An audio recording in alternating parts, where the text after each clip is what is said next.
Shalom, salam berkat dari kami untuk pendengar sekalian. Saat ini pendengar akan diberkati dengan program Hari Ini Harinya Tuhan bagian yang ke-8. Sebuah program rohani tentang doktrin Alkitab yang menolong kita untuk semakin tertanam dalam kebenaran firman dan bertumbuh dalam kemuliaan. Bersama hambanya, Pendeta Gilbert Lumendo, STH. Banyak orang merasa doktrin Alkitab sebagai sesuatu yang membingungkan. Tetapi tahukah saudara bahwa doktrin Alkitab intinya adalah memahami Alkitab dengan benar, dengan pemahaman yang sistematis, sehingga kita terus dapat tertanam di dalam kebenaran firman, sehingga kita terus bertumbuh di dalam kemuliaan Allah. Buka hati saudara sekalian untuk menerima berkat-berkat firman-Nya hari ini. Tujuan akhir dari hidup keagamaan dan tujuan akhir dari iman kita adalah keselamatan. Karena kalau kita bicara tentang agama, kalau kita bicara tentang beriman, maka pertanyaan kita, apa tujuan akhir kita?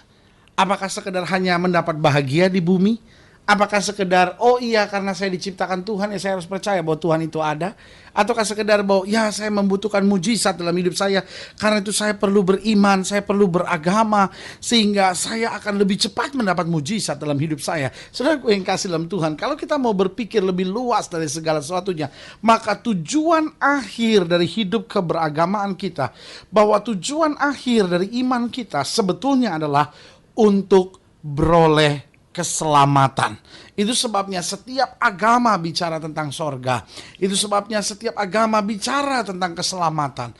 Tetapi pertanyaannya, apakah setiap agama memberi jaminan tentang keselamatan? Yesus dengan tegas berkata bahwa di luar aku, tanpa aku, tidak ada seorang pun yang sampai kepada Bapa. Alkitab dengan tegas berkata bahwa di bawah kolong langit ini tidak ada nama lain yang olehnya manusia selamat kecuali di dalam nama Yesus Kristus Tuhan. Berarti jelas kepastian keselamatan di dalam Kristus itu pasti. Karena waktu kita beragama, waktu kita beriman, waktu kita percaya, tujuan akhirnya bukan sekedar oh saya dapat mujizat, bukan sekedar pada oh saya dapat tenang dalam hidup saya. Betul, kita pasti dapat tenang ketika kita beriman kepada Kristus. Betul, kita akan dapat mujizat waktu kita beriman kepada Kristus.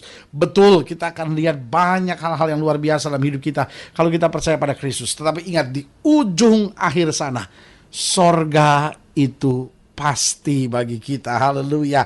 Nah, saudaraku yang kasih dalam Tuhan, selamat datang dalam program kita hari ini, Harinya Tuhan. Sebuah program rohani yang mengingatkan kepada kita betapa pentingnya kita menjadikan firman Tuhan dasar keseharian hidup kita. Karena selama kita jadikan firman Tuhan dasar keseharian hidup kita, maka langkah-langkah kita adalah langkah-langkah yang pasti. Haleluya. Dan dalam program ini kita sedang membahas tentang keselamatan. Apa artinya keselamatan? Saya percaya keselamatan bukan hanya nanti kita masuk surga, tetapi saya percaya keselamatan lebih daripada sekedar memperoleh sorga. Karena yang saya percaya keselamatan itu adalah sebuah paket.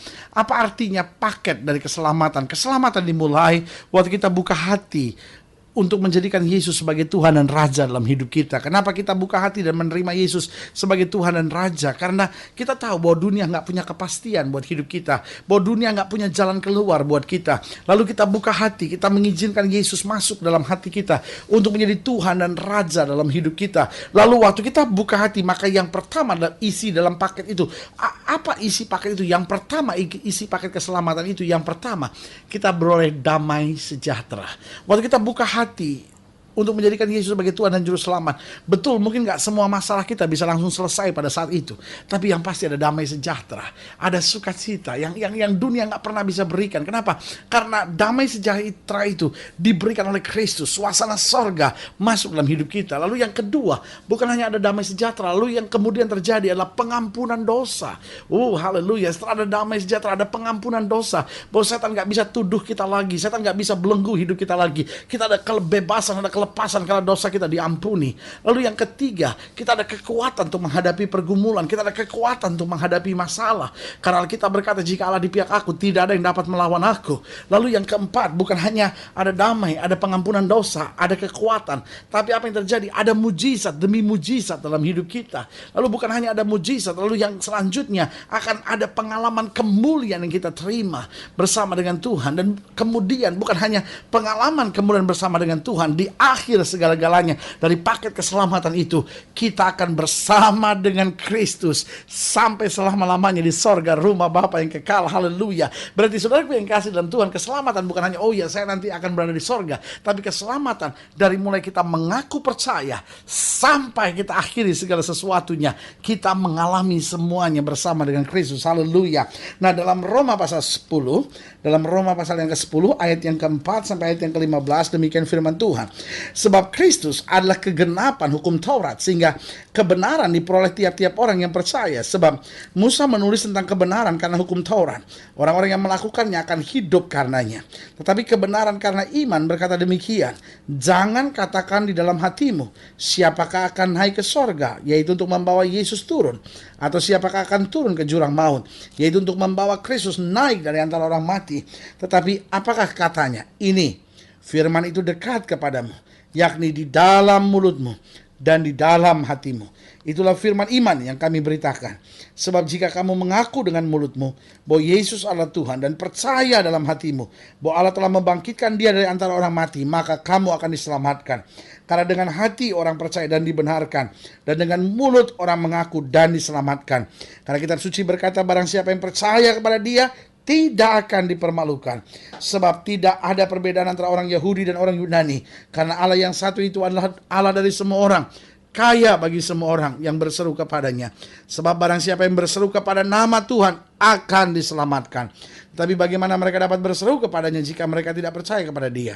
Bagaimana mereka dapat percaya kepada dia jika mereka tidak mendengar tentang dia? Bagaimana mereka mendengar tentang dia jika tidak ada yang memberitakannya?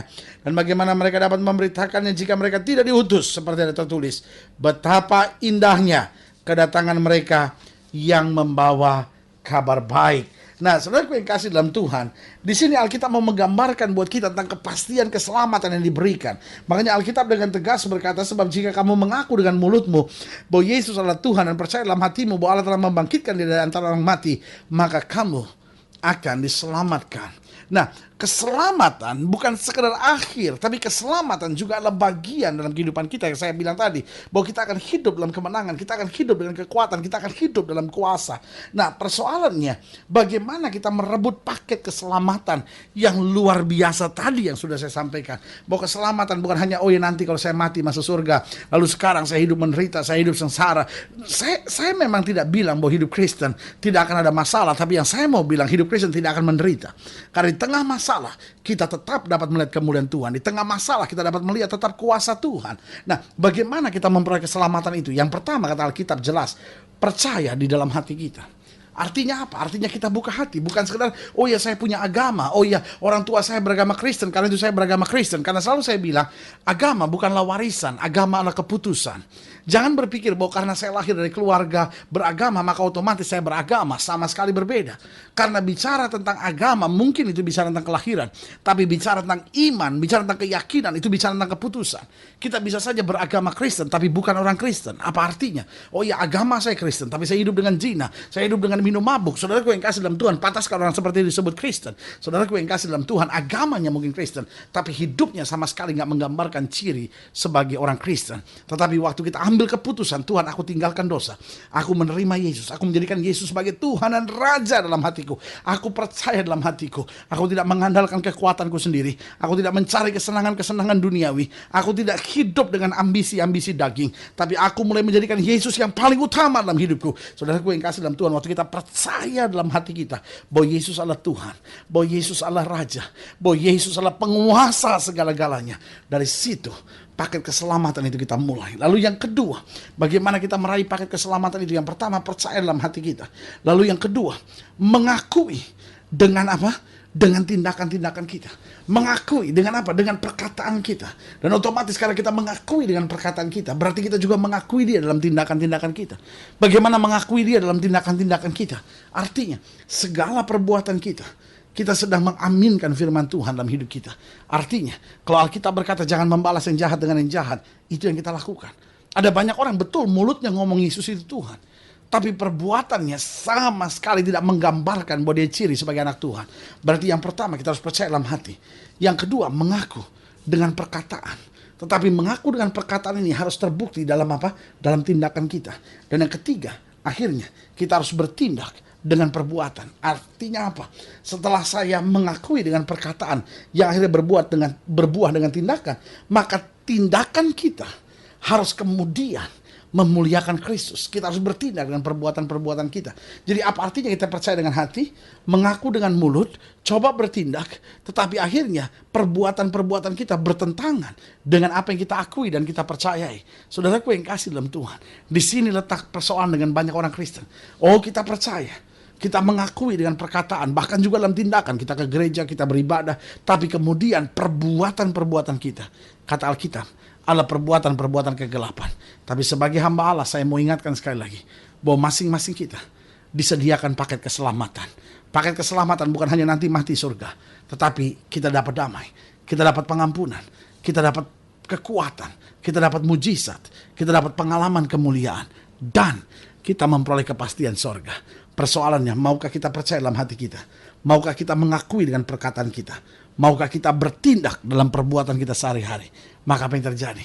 Bukan hanya saya hidup di dalam dia, tapi dia hidup di dalam saya. Kita menjadi satu kesatuan. Dan Alkitab berkata, segala sesuatu yang kau perlukan, minta, maka kepadamu akan diberi. Haleluya. Saudara yang kasih dalam Tuhan, saudara yang ingin dilayani lebih jauh, hubungi kami melalui telepon, kunjungi kami melalui website kami, lalu hubungi kami juga melalui surat. Karena kami ada untuk membawa Bapak Ibu sudah senantiasa lebih dekat pada Tuhan, mengalami kasih kuasa mujizat yang luar biasa. Haleluya.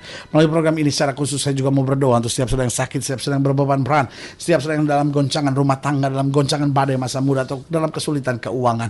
Karena kami percaya bahwa bagi Allah tidak ada perkara yang mustahil. Saudara-saudara yang mau didoakan secara khusus, boleh taruh tangan kanan saudara di dada dan kita doa. Bapa, dalam nama Yesus, hamba doa buat yang sakit, hamba doa buat yang berbeban berat, hamba doa buat setiap mereka yang sedang menghadapi pergumulan. Karena hamba percaya bahwa bagi Allah tidak ada perkara yang mustahil. Hamba berdoa di dalam nama Yesus, Tuhan jamah, Tuhan pulihkan, Tuhan bangkitkan iman kami. Bawa kami untuk melihat kemuliaan-Mu, sehingga paket keselamatan itu menjadi bagian dalam hidup kami, untuk kami berjalan dalam kemenangan. Di dalam nama Yesus kami berdoa, haleluya. Amin. Saudara gue yang kasih dalam Tuhan, kita sudah berdoa. Ingat, Allah tidak pernah lalai menepati janjinya. Inilah saatnya buat kita untuk bangkit bersemangat, bersuka cita dalam menghadapi segala perkara. Karena kita tahu di dalam Yesus kita lebih daripada orang-orang yang menang. Doa saya menyertai saudara. Sampai berjumpa pada program berikut. Dan jangan lupa, jadikan hari ini harinya Tuhan. Haleluya.